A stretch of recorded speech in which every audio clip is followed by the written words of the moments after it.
all of this? The cleaning of house should make this place better? You can't clean a house if you're about to blow it up. What is up, Chocolatiers? So last night I finished the morning show season 4, and I'm going to go on and say it. This is one of the best shows on TV this year. It's insane how good this show still is after 4 seasons. Every single time a new season drops, I kind of forget how good the show is, and then within like the first 2 episodes, I'm like, this right here is why this show is perfection. So let's get right into it. So the morning show comes on Apple TV if you didn't know, and I'll die on this hill. I still think that Apple TV, is probably the best streaming service out there as far as quality over quantity necessarily, which they're now getting to the quantity, standpoint. But honestly, if Apple actually marketed any of their shows like normal studios, I feel like they would dominate, because I haven't seen this level of consistency since peak HBO. And now HBO has a few misses here or there. Netflix is always hit or miss. Amazon's hit or miss. And Hulu's been having some good stuff lately, but even then, that's lately. It's always tens with Apple every single time. So let's talk about the cast, okay? So this season, we've got the usual lineup. You got your little Jennifer Aniston out there looking good, looking good. We got Reese Witherspoon out there. I said, hey, girl. Billy Crudup, Greta Lee. God, I love Greta Lee. Mark Duplass and Karen Pittman. And then we've got some returning guests like John Hamm, but we've got a few new players out there. I didn't even know Aaron Pierre was in this season. I said, that's my go. Jeremy Irons, Marion Cotillard. Now, if you don't know who Marion Cotillard is, she ain't aged a day. That's Maul from Inception. That's Homegirl from Dark Knight Rises. I said, dude, she's in this show. Looks the same age. This one's 50. She literally looks the exact same from a 2012 movie. That's insane.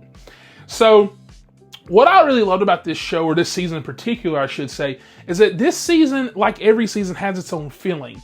Like, they give the season an identity, and this year's identity is corporate chess, emotional minefields, Olympic scandals, and some podcast bros with some family drama twists up in there with Alex and her father.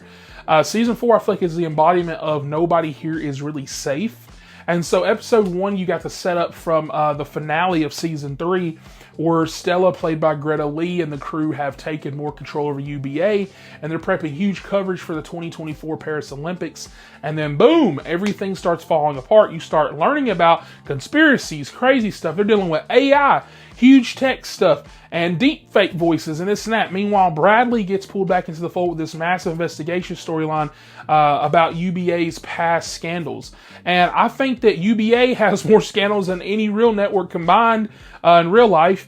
And, they might not have as many crises, but just this one fictional network, I feel like would have been shut down by now. Like, this is insane. Even by the end of this season, I'm like, can y'all hire anybody good, right? Jennifer Aniston's character, Alex Levy, this time around is dealing with her father, played by Jeremy Irons.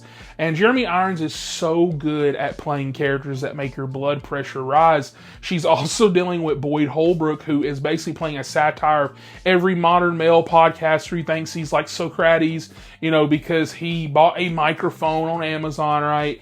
And then the show absolutely takes shots at the whole culture of that, which I think is pretty hilarious. In its own right? And so then we get back into Bradley's investigation, which really kind of ties the season in a whole, especially with the finale. Bradley is running around doing her own big expose storyline type of thing, trying to find clues about what's going on, digging into something. And I know I'm about to see like 3 or 4 people get fired, like type of, thing imploding once this comes out. And I feel like her storyline's really wild, right? Corey is back. One of my favorite characters from the show. Billy Crudup is a menace.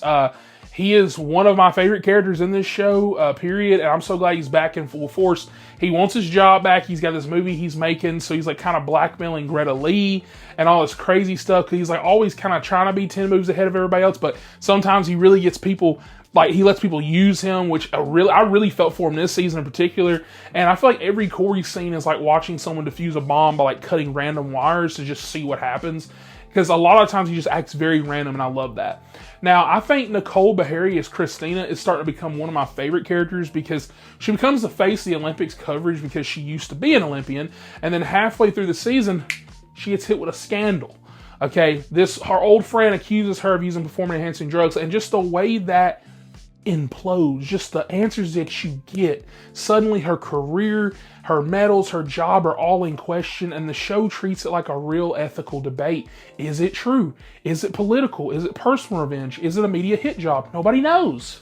Now let's get to the reason why this is one of my favorite shows of the year, because the writing is absurdly good. Like, it shouldn't be this good. I don't know what they're putting together in the writing room, water supply, but they all deserve raises, bonuses, awards, and free Apple products for life, because every episode's got a twist, another twist, a third twist, a subplot twist, a character twist, a twist about the twist, and half of them come out of nowhere. Like, some of them I'm just like, I ain't seen none of this coming. What are you talking? Like, you'll literally be like, Bradley's doing what now? Wait, Stella's with who? Aaron Pierre's doing what? And then you just don't see anything coming. Some of the stuff, yes, you'll be like, okay, I kind of predicted that. But like, it's so crazy. It always keeps you on your toes. It's like an anime way. Like, you have people doing villain arcs this season, betrayal arcs. You don't know whose side you're on. You're like, can I trust this person? Is this person that we're getting help from the past? Are they trustworthy? What's this person up to? And so with that, this is one of my favorite shows of the year. Task was my number one. We're debating to put this at number one. Every time this show comes on, I literally just forget how good it is. Like I said at the beginning of the video, I literally just forget. I just go, oh, morning show's back on, and I just don't worry about it. I had to like rush to catch with this because like, oh wait, the finale's coming out soon. One of the best bingings in my life. This show is a smooth 10 out of 10, one of the best shows on TV, one of the best shows on Apple TV, and there's a reason it keeps getting renewed. This was the reason why I got Apple TV back in the day. I remember when I saw Jennifer Aniston, I was like, oh man, I was like, her and Reese Witherspoon, that's cool. And I fell in love with the show then, and I just think this is prestige TV. It's what it should be. Apple TV they have got to market this stuff better. You have to. There's no excuse. You got all the money in the world, just market it. It's a 10 out of 10. It's got multiple twists per episode, prestige writing, and everyone is in their villain era. And this season is just wonderful. So with that, like, subscribe for more. Let me know if you were one of the few people that watch this, because don't hear no hype about it, because you know it's on Apple. And with that, I'll catch you guys on the next one. Like, subscribe for more. Is that Alex Levy causing trouble again? It sounds like the drama at the network is...